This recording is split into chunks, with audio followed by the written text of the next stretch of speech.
Magandang araw mga bata, welcome sa Tito Ver TV. Ito si Teacher Ver, ang inyong online teacher. Sa araw na ito ay ating tatalakayin ang kahalagahan ng pag-iimpok. Ang kahalagahan ng pag-iimpok. Kahulugan ng pag-iimpok. Ang pag-iimpok ay tumutukoy sa gawaing kusang pagtatabi o pagtatago na isang bahagi ng kinikita, kita o pag-aari upang magamit sa hinaharap. Sa simpleng pananalita, ito ay ang pag-iipon ng mga bagay tulad ng pagkain, pera o iba pang mahahalagang ari-arian. Isa itong mabuting gawain na nagpapakita ng pagsisinop, pagpaplano at pananagutan ng isang tao sa kanyang sariling buhay pinansyal. Ilan sa mga kasing kahulugan ng salitang pag-iimpok ay: una, pag-iipon, pagtatabi ng bahagi ng kinikita o natatanggap. Pangalawa, pag-iimbak, pagtatago ng mga gamit o pagkain para sa hinaharap. Pangatlo, pagtatabi, pagtatago ng isang bagay sa ligtas na lugar. Pang-apat, pagtatago, di agad ginagamit kundi inilalagay sa tamang panahon. At panglima, pagsisinop, maayos at disiplinadong paraan ng pamamahala ng mga bagay o pera. Layunin ng pag-iimpok. Ang pag-iimpok ay hindi lamang tungkol sa pagtatabi ng pera, kundi tungkol sa paghahanda sa kinabukasan. Sa pamamagitan nito, natututo tayong magplano, maghintay at magtiwala sa proseso. Layunin nitong maging handa sa mga biglaang pangangailangan o emergency, makatupad ng mga pangarap tulad ng pag-aaral, bahay o negosyo, makatulong sa pagpapalago ng ekonomiya sa pamamagitan ng sirkulasyon ng pera sa bangko at magkaroon ng disiplina sa paggastos at tamang pagpapasya. Mga paraan ng pag-iimpok. May iba't ibang paraan upang makapag-impok, depende sa kakayahan at kagustuhan ng isang tao. Ngunit anuman ang paraan, ang susi ay disiplina at commitment. Pag-aalkansya. Ito ang pinakapayak na paraan ng pag-iimpok. Maaaring gumamit ng alkansya, bote o kahon upang paglagyan ng mga barya o papel na pera. Kalamangan, madaling gawin, hindi nangangailangan ng papeles o account. Kahinaan, maaaring manakaw, masunog o masira ang pera. Kapag natagalan, maaaring lumuma o mawala ang halaga ng mga barya. Pangalawa, paglalagak ng pera sa bangko. Ito ay ang pinakaligtas at epektibong paraan ng pag-iimpok. Ang perang iniimpok sa bangko ay hindi lamang ligtas, maaari rin itong lumago sa pamamagitan ng interes. Kalamangan, ligtas, may interes at maaring magamit sa mga transaksyon tulad ng pagbayad o pagpapadala ng pera. Kahinaan, kailangan ng tamang pagkakakilanlan at minsan ay may kaunting bayad sa serbisyo. Halimbawa ng isang sitwasyon, ang karanasan ni Angel Jemima. Isang araw, napanood ni Angel Jemima ang isang advertisement tungkol sa pag-iimpok. Diba, when you get what you want, ang sarap ng feeling?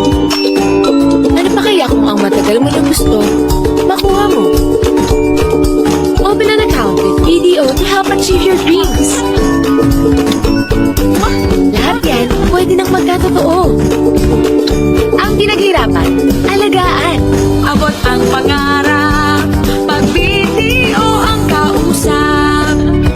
napukaw ang kanyang damdamin at naisip niyang simulan ang pagtatabi ng pera sa alkansya.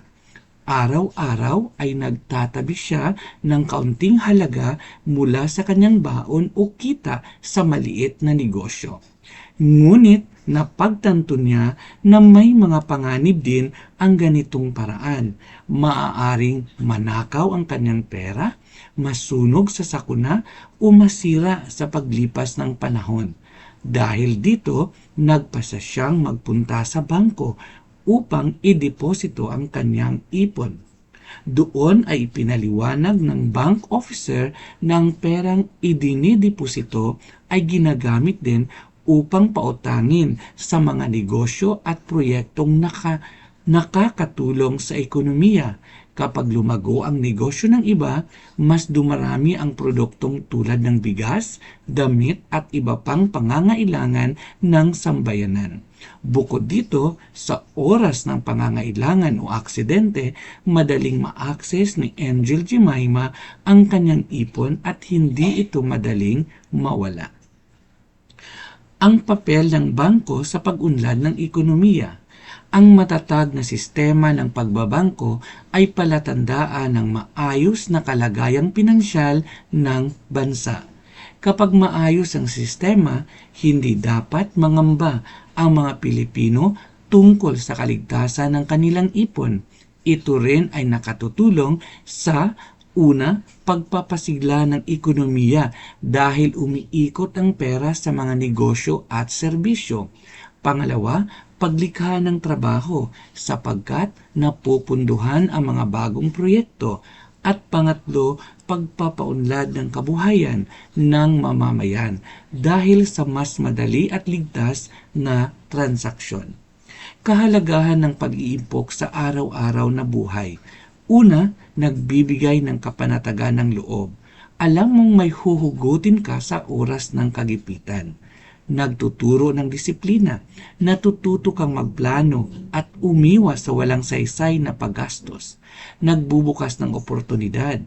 Kapag may ipon ka, mas madali mong matupad ang mga pangarap tulad ng negosyo, edukasyon o bahay. At nagpapakita ng pananagutan. Isa itong patunay ng maayos na pamamahala sa sarili at sa yaman na ipinagkatiwala ng Diyos.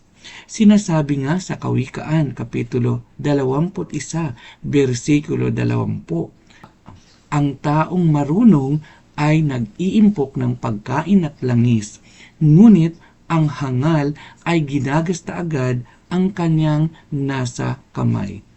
Ang talatang ito ay nagpapaalala ng pag-iimpok ay tanda ng karunungan at pananagutan. Ang taong marunong ay marunong maghintay at maghanda para sa hinaharap. Samantalang ang padalos-dalos ay nauubusan agad ng biyaya.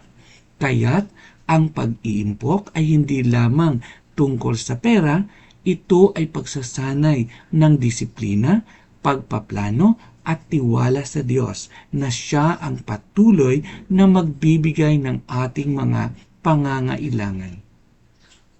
Tulad ni Angel Jemima, lahat tayo ay may kakayang mag-impok, maliit man o malaki. Ang mahalaga ay ang pagsisimula at pagiging tapat sa layunin. Tandaan natin na ang pinaghihirapan dapat alagaan. Abot ang pangarap kapag pag-iimpok ang inuna.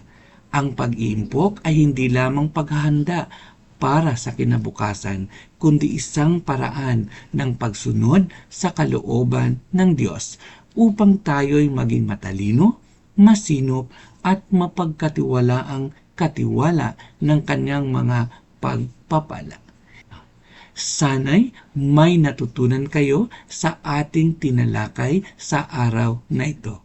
Isang maganda at mapagpalang araw po sa ating lahat.